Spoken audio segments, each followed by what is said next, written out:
Well, welcome back, everyone. So, rather than the typical lecture experience that I think we're going to have, I think we're going to break things down into a little bit of segments and then we'll have a discussion forum surrounding it. And what I wanted to do in this session was take a little bit of look at some data from this website that shows um, kind of population density data and changes of population density data over time, which is also just kind of cool. And that's what I kind of thought that we would do the rest for this course, is just look at things that we think are interesting, try to learn some things as we go along, and try to make connections to some of the stuff that we have already covered in class, but we're likely to make some shifts and changes to content going forward, and hopefully have some chance for us to play with some models and tools and simulations and things like that. I've been looking for an urban planning modeling and simulation tool. They're tough to find that's online. There's a couple of board games that we found, and some of the software is very difficult to use, so most of that has been rolled out. But I thought it would be useful to just spend a little bit of time on looking at population changes. Because what I wanted to talk a little bit about is we finished the last session on sustainability and urban sprawl, and given all the health-related issues that we are currently seeing in the world today around the virus, I wanted to take a look about sustainability, health, and cities design. And that's where we'll focus right after we get through some exploration. So I've posted this link, the Pudding Cool City 3D link is posted on the course website. And what I like about it is it gives you a really nice visualization that shows population density as it exists today. And you can zoom around to different areas and you can see where Boston is, Montreal, Ottawa, and you can take specific flights and you can fly all the way over to China by just clicking on the little bottom left button on the set, and it will fly us across the world. There we go. Come on, let's get going. Internet seems to be a little sluggish. Actually, I'm going to disconnect my BC VPN as it was causing me some issues, and that will probably make this speed up. So let's get flying to China again. There we go, over the Pacific, bye to Alaska. Oh, here comes Japan. This is materializing. Alright, up, China is slowly loading up here. Here we go. Alright, so here we've got China, and kind of for perspective, over here is India and Bangladesh. And we'll take an interesting look over here at these areas on how rapidly they are growing. So you can kind of see the population centers in China. And you can see where they just popped up over here around India. Now, what is useful with this site is you can look at the change from 1990 to 2015. It's really 1990 is about when we actually had pretty decent population data around the planet. Not great, but better. So what we're going to see is red is going to be lower growth or decreasing growth, and green is going to be rapid growth. So take a look right down here at Shanghai, and we can zoom in. All right, we have seen Shanghai in this whole area rapidly expand. Now, as we zoom in, take a look at all the red areas. Okay, and so kind of as you move from Shanghai to Nanjing, right, so we've got a lot of rural areas, right? China is experiencing a rapid growth, right, of their cities. Okay, right, just take a peek down here at Hong Kong, very rapidly growing city.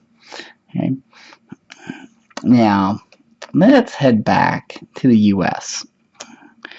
Right, so I'm going to click down here. I'll fly to Africa, fly to Lagos, Kinshasa. Okay. Now here we are back in the US, and we're going to zoom in here on Detroit, as Detroit is currently our case study for population decline. Right? But also pay attention to what's also happening with some of our other cities. And remember that picture that we saw around rings, particularly around Houston, on how cities are growing. So let's zoom in here a little bit more on Detroit. Notice there's not much growing around in Detroit, right? It's seen a pretty rapid decline in its population.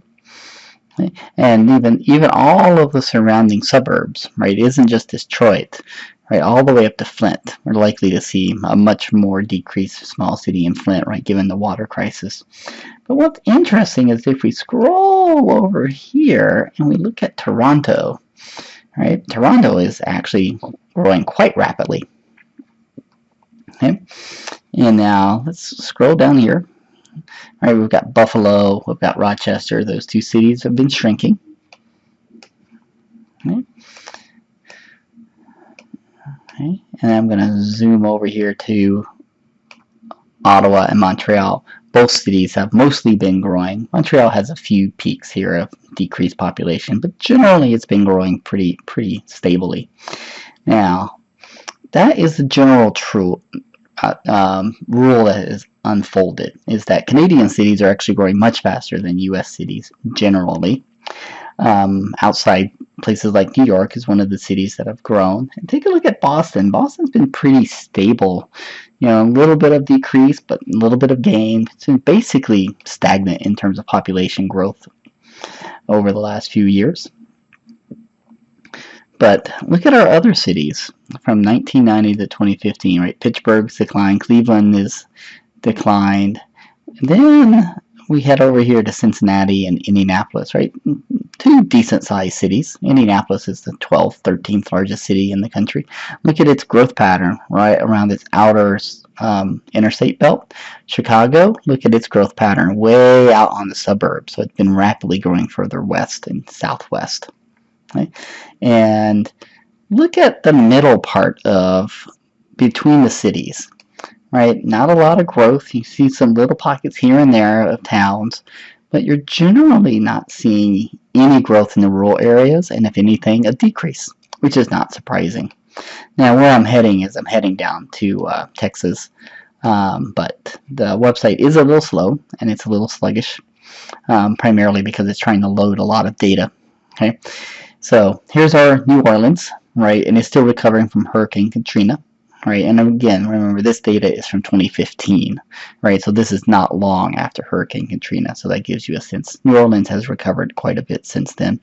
But look at Houston and Dallas and Austin, right? These are some of the fastest growing cities in the country. And look at how big Houston is, right? It's a pretty sprawled out city. And then we're going to pop over here, okay? And El Paso is an interesting case. Let's see if I can zoom in a bit. Look at where the reds are, right? Is you've got this interesting population where there's a large population just south of the border, and then you've got the city of El Paso south, north of the border. Is that people migrate a lot right across this border, and it'll be interesting to see how these numbers change, because a lot of these red spikes are people who have gotten permission to migrate into the United States, because these are kind of temporary cities and towns in some ways that get set up there. Phoenix, and what's interesting about Phoenix is look down here at these little tiny semi-satellite cities that have rapidly popped up, right? And notice it's pretty sprawling and is going to keep moving in this direction. But look at Las Vegas. Las Vegas is an interesting place because it is rapidly growing, but look how dense it is. Right? So despite the fact that Las Vegas has been growing very rapidly, it hasn't really sprawled as much as some of the other cities, which is interesting given that there are no real natural boundaries other than desert that you run into with Las Vegas. So it's an interesting design. Part of the reason for that is all the jobs in Las Vegas are heavily concentrated toward the center core of the city. Now the last city, we can just go down here and poke at Los Angeles just because we want to. You see these same situations that are happening down here along the border. Right, Los Angeles, not a lot of growth, but tons as you head out. You know, the Inland Empire area of Southern California is rapidly growing because it's gotten so expensive to live down close to Los Angeles. All right, now what we're going to do is we're going to pop up here. We're going to head up to Vancouver. Okay, Because Vancouver is also another interesting city. It has been rapidly growing, but what makes Vancouver a little unique is about 60% of its entire populations live within about 2 miles of its immediate downtown area. And so it's a pretty compact city. We're now starting to get these little satellite cities around Vancouver to pop up, partly because Vancouver has gotten fairly expensive to live in. But this is a good map to go scroll through and explore. And it does give you a pretty good example of where different cities are growing, where they're shrinking, because it gives you some insight onto where people are moving and where people want to live.